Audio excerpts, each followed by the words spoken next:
Winnie Mae's is Vermilion's full-service Aveda salon and spa, located in the heart of historic downtown Vermilion.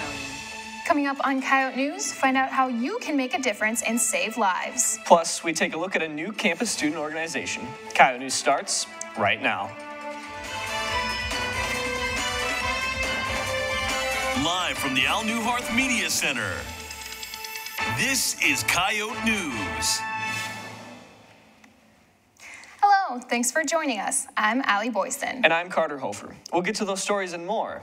But first, President Donald Trump visited North Carolina this morning to see the damage left by Hurricane Florence.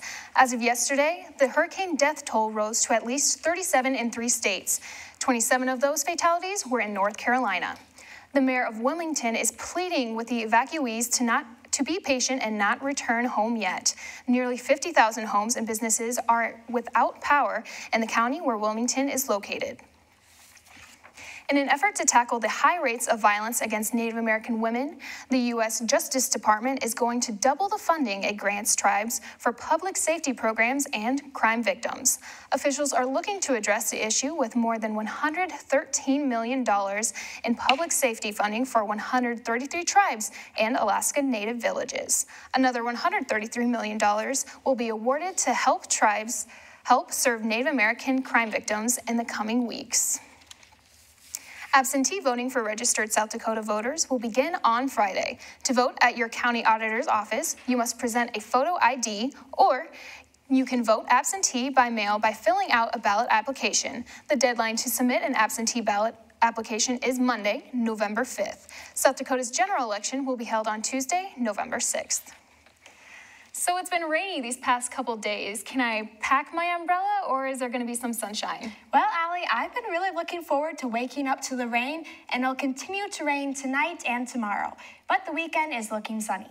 Right now, it's 77 degrees. The high for today was 80, and thunderstorms and showers are likely for tonight.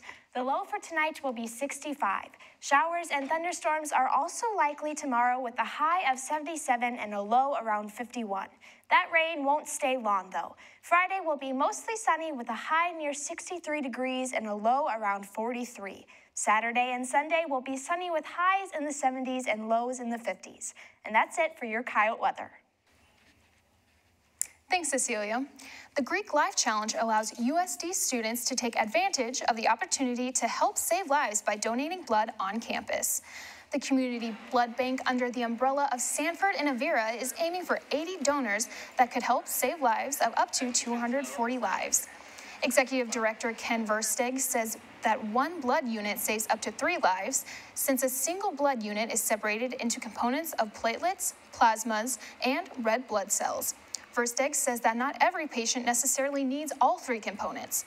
The blood donated stays and saves lives right here in Vermilion. The blood drive is on campus at least once a month. If you're interested in donating, Serve will host the Bloodmobile one more time this month, next Thursday, September 27th. USD Grove is a new campus club that encourages gardening.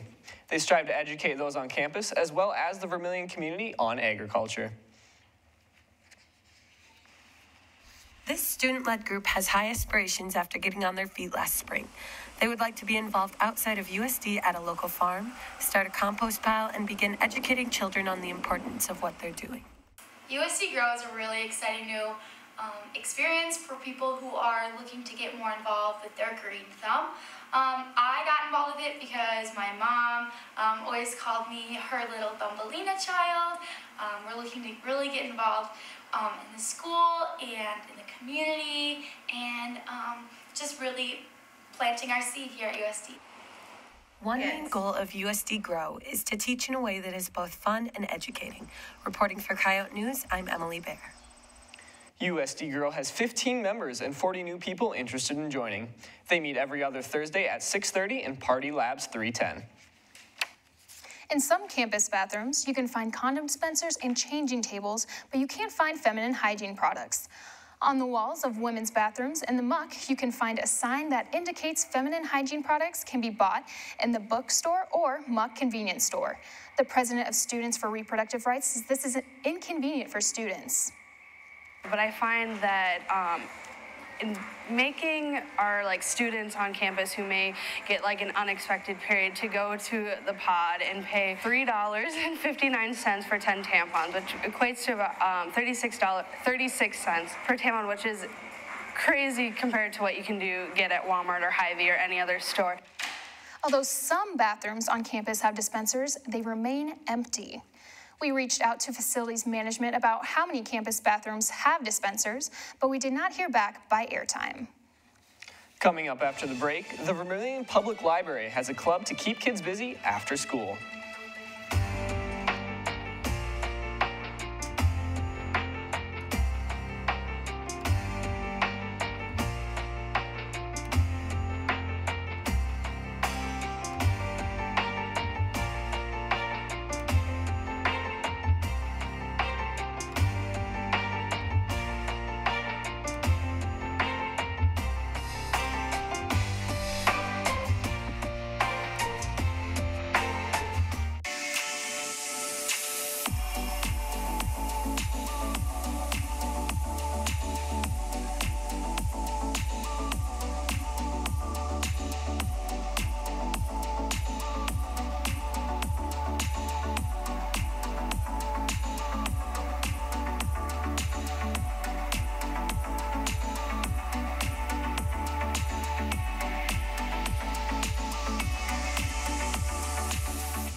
The Coyote Twin Theaters in downtown Vermilion, providing entertainment Tuesdays through Sundays.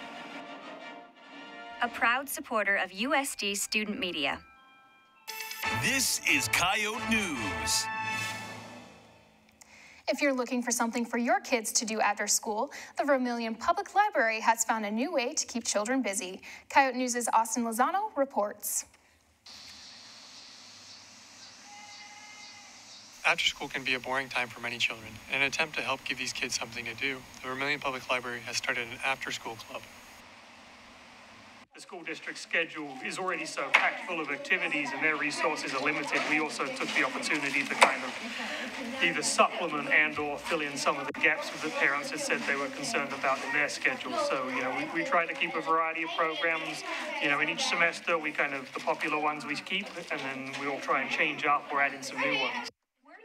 Many kids who attend the after-school program enjoy the social aspect of it. It gives them another place to interact with one another and make new friends outside of the classroom. It gives the kids a chance to get more involved in the community. They enjoy the after-school program. It's a place to collaborate with other kids and be part of a team, but also in a non-academic environment. One of the more popular clubs, LEGO Robotics, started yesterday, giving 2nd through 5th graders a chance to learn more about engineering and coding. For Coyote News, I'm Austin Lozano. For a complete list of the events and times, visit vermilionpubliclibrary.org. Secretary of Education Betsy DeVos has proposed new sexual assault policies. If these policies are implemented, they will affect USD. The new rules will strengthen the rights of students who are accused of sexual assault, harassment, and rape. The new rules will also encourage more support for the victims and reduce the liability of universities. The proposal would preserve much of Title IX and also structure how it will define sexual harassments in schools. Midterm elections for South Dakota are on November 6th this year. Citizens will vote for South Dakota governor and for U.S. House of Representatives. Midterm election turnouts are typically low, especially among students. Matthew Colbert is a senator for the Student Government Association. He says this year's midterm will have a big impact on students. Voting's really important because if you aren't satisfied with what your representatives are doing, you can take an active role in electing people who you feel will more accurately represent what you'd like to see. Forms for both voter registration and absentee voting are available on the Vermilion City website. Voter registration must be finished 15 days before the election. All forms must be turned in at the Clay County Courthouse. Polling locations are also available online. Just ahead, we talk to a USD student who has a unique opportunity.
is Coyote News. It's been 135 years since the W.H. Over Museum opened its doors to the community. The Yote Report's Devin Martin met with volunteers and members of the museum board to discuss what the museum means to the community. The words education and preservation mean a lot to the volunteers here at the W.H. Over Museum. The museum held its 135th anniversary Sunday evening, and volunteer at the museum, Evelyn Schlenker, said that setting up the event was rewarding. It was a little bit nerve-wracking. Wasn't sure what we would put up in Slatwell Hall. It was a fair amount of work, but it was worth it.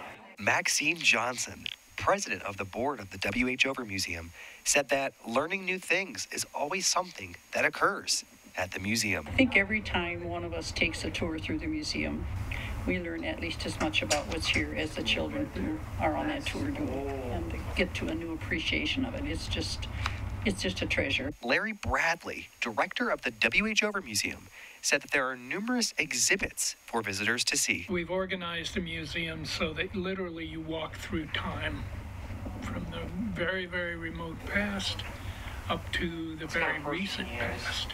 So we include it all. As you can see, the W.H. Over Museum has a lot to offer the community and USD students. If you want to come and learn more about all things South Dakota and its culture, feel free to visit the W.H. Over Museum. For the Yote Report, I'm Devin Martin. Is free to students and the community. Vermilion Cultural Programming is working with Students Against Trafficking to bring an informational event about human trafficking. The event will take place Monday night on October 1st at 7 at the Coyote Twin Theater, where they will be airing the documentary Tricked.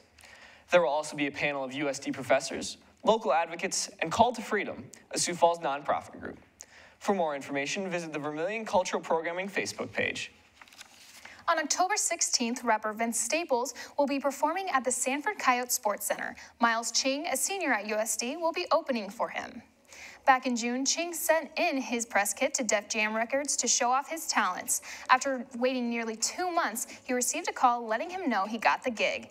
Ching says that he's excited to be opening for Vince I'm a huge Staples. fan of that guy's personality. He's funny.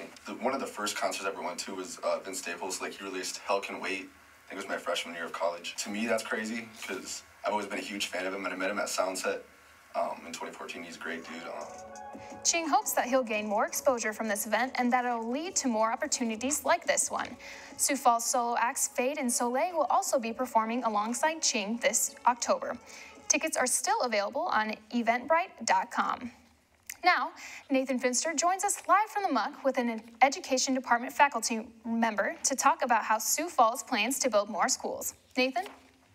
Allie, the school district of Sioux Falls is looking to the future after they approved a multi-million-dollar bond that will create more schools and ease overcrowding in the school systems. I'm here with the Dean of the Education Department to talk more about the impact that this will have on education students here at USD. Thanks for joining me, Donald. Sure. Now, what was your first thoughts when you heard about this bond passing? Well, first thoughts is that this is good for the city of Sioux Falls because research shows that if we have overcrowded schools, students tend to learn less than if they're in schools where the teachers can reach them and get to them. So having a school that has at least 15 to 20 teachers, 20 students per teacher rather than 25 to 30 will make a strong impact on their learning. So for us, as a school of education, the value of this is that it gives us an opportunity to get more teachers in the school. We have a counseling program that provides more counselors in the school. And also our teacher, a principalship program as well, provides opportunities for them as well. So more job opportunities for our students. Yeah, you kind of touched on this. Do you think this will bring more opportunities to students here at USD? Yes, because not only will it bring opportunities, it will also bring opportunities for them to do their internships. So it provides us more places to place students that have a more diverse experience in working with students in the Sioux Falls area. Do you try to encourage USD graduates to stay in South Dakota for a job? Absolutely, absolutely, because most of the licenses are in the state of Sioux Falls. So with that, we want them to kind of be here because they understand the culture, learn the culture. The value of that, when you bring teachers outside of the state into the state, there's a larger learning curve for them to understand the culture of the state. So if we can keep those students in the state, it would make for much better teachers and teachers that can connect with students right away. Do you think that the teacher pay here in South Dakota is one reason why students are kind of trying to leave the state to find a different job somewhere else? Well, I think that can contribute to, but I don't think that's necessarily the reason why. There was a survey done about 3 years ago, and they asked teachers, former teachers, why do you leave the field? Teacher pay was one of the last reasons why they left the field. More teachers understand that you're not going to get paid a lot. It's always great to give teachers more pay, but that I wouldn't say is a primary reason that people leave, but it could be a contributing reason if other factors are at play. All right, thanks, Donald. Sure. The school district says that the new schools will be completed by 2024. Live in the muck, Nathan Finster, Coyote News. Thanks, Nathan. Well, Cooper, the Coyotes unfortunately fell to Weber State this weekend. That's right, Allie. We'll have the highlights of that game and more next in sports.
Yoga has a way of spilling over into other areas of your life, so lessons that we learn on the mat seem to go with us when we walk out the door.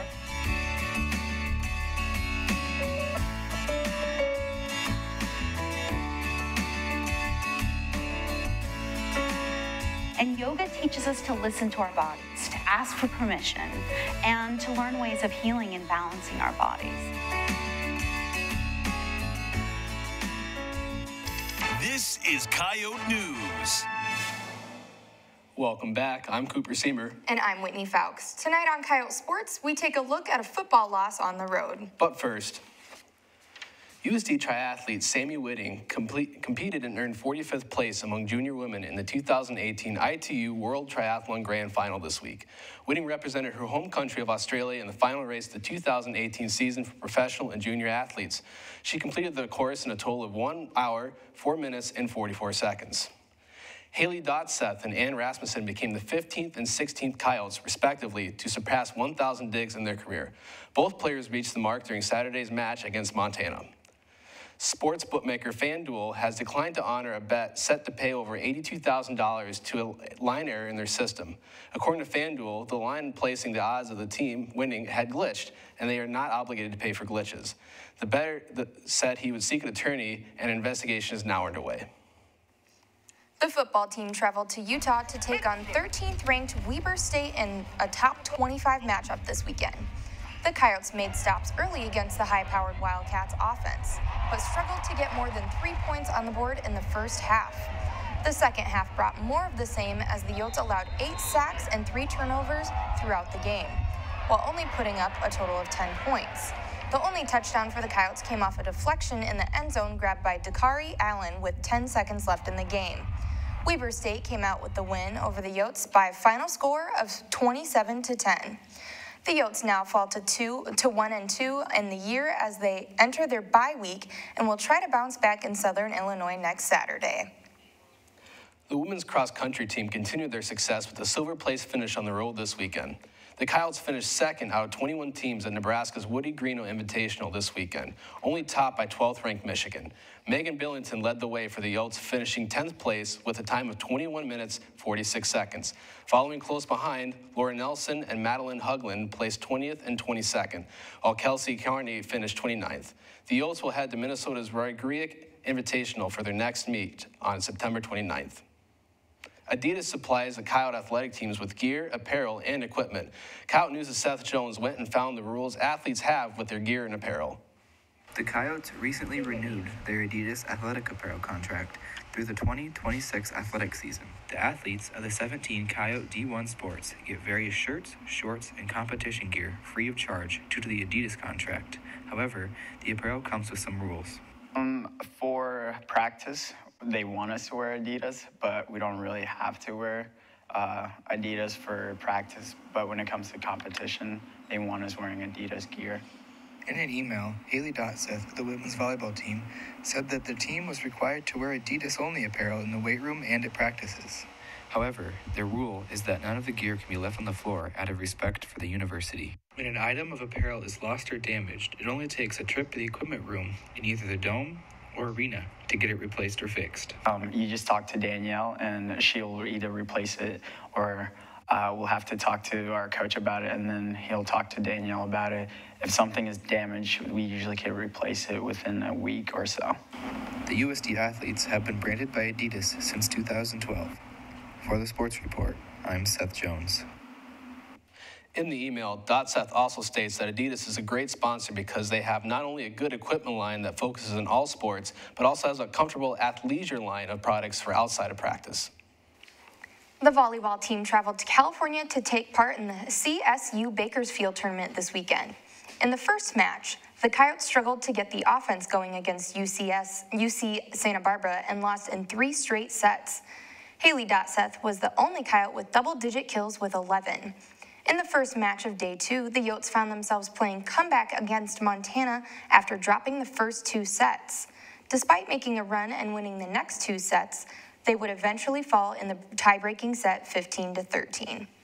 Later that day, they took on tournament host CSU Bakersfield, but were again unable to gain any momentum, losing in 3 straight sets. The team will open Summit League play at home on Friday against North Dakota State. The women's golf team made history this weekend in earning the school's first tournament win since 2014 at the Loyola Fall Invitational. The Coyotes had 4 women place in the tournament's top 10, led by freshman Megan Munike placing second after shooting 7 over par. Lexi Peterson followed right behind in 3rd place, while Jennifer Vincent and Larry Jensen round out the top 10 at 7th and 10th, respectively. Meanwhile, the men's golf team is underway at the Ram Masters Invitational in Colorado. Matt Tolan leads the Coyotes thus far in 16th place, closely followed by Tommy Vining in 17th. We will provide more updates as the tournament takes place. Looking more into the women's win at the Loyola Fall Invitational, we go to Tell Tanner to talk with one of the members of the team. Tell? Thanks, Whitney. I'm here with the 2nd place overall finisher, Megan Munike. Megan, how were we able to find this win this weekend? You know, it was just a great tournament, and it was a great experience, and we were just all ready to come and just get that win, so it was a really fun tournament. So, at what point in the tournament did you start to think that you were going to win? You know, we all came in, we're just ready to go, and just going one shot at a time, and just going in with a positive mentality, I guess. So, yeah, it was a good tournament, so. That's good. I know we have a young team here. Are we going to be able to continue this success moving forward, and if so, how? Definitely. With having that good mentality, I guess, and putting in the time and work on the golf course, and just, just putting in a lot of time. So. All right. Thank you, Megan. The Coyotes' next outing will be at the Creighton Classic starting October 1st. Live in the muck, Tell Tanner, Coyote News. Thanks, Tell. Coming up after the break, we ask students what they love most about USD. Their answers next.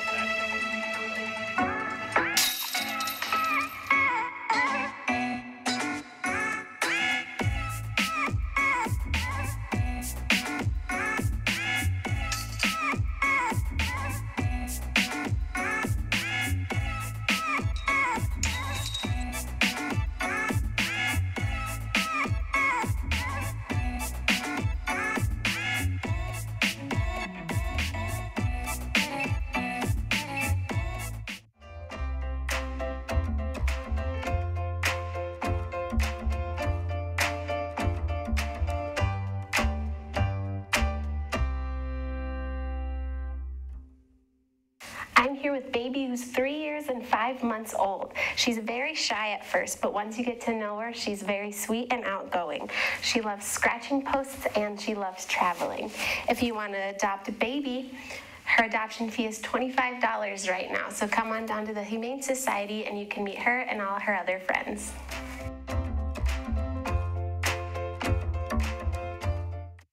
This is Coyote News. USD has been around for a long time. And in this week's Out and About, we asked students what they love most about campus. Here's what they had to say. The size. The community. I like USD for the faculty and DOBA. I really like the community. I like student tailgate because there's a lot going on and it's fun. Because I play football and it's a great place to be. I love the professors because they're all so smart and they know so much about everything. Well, I think what I love most about USD is just all the fun energy that's here. It's nice because the campus is so tight-knit and like everyone knows each other. I mean, everywhere you look, everyone's pumped about a football game or some sort of sporting event or just go Coyotes. It's just a fun time here at campus. I love how everyone has so much school spirit and pride for the university. I love the people, all the friends that I've made here, because that's kind of what life is about, you know, having friends. I fell in love with the campus and just the layout. The professors. I like the Coyotes. Yep. My favorite thing is definitely D-Days and football games. I like Chick-fil-A. Me too. It's a daily routine. Be sure to pick up a new issue of The Volant, out today, with the story Think Thread and Ink, a new storefront in Vermilion. That's all for Coyote News. Don't forget to like us on Facebook, follow us on Twitter and Instagram. And be sure to watch and listen for Coyote News daily updates throughout the week on KAOR and the Coyote News social media pages. Thank you and have a great night.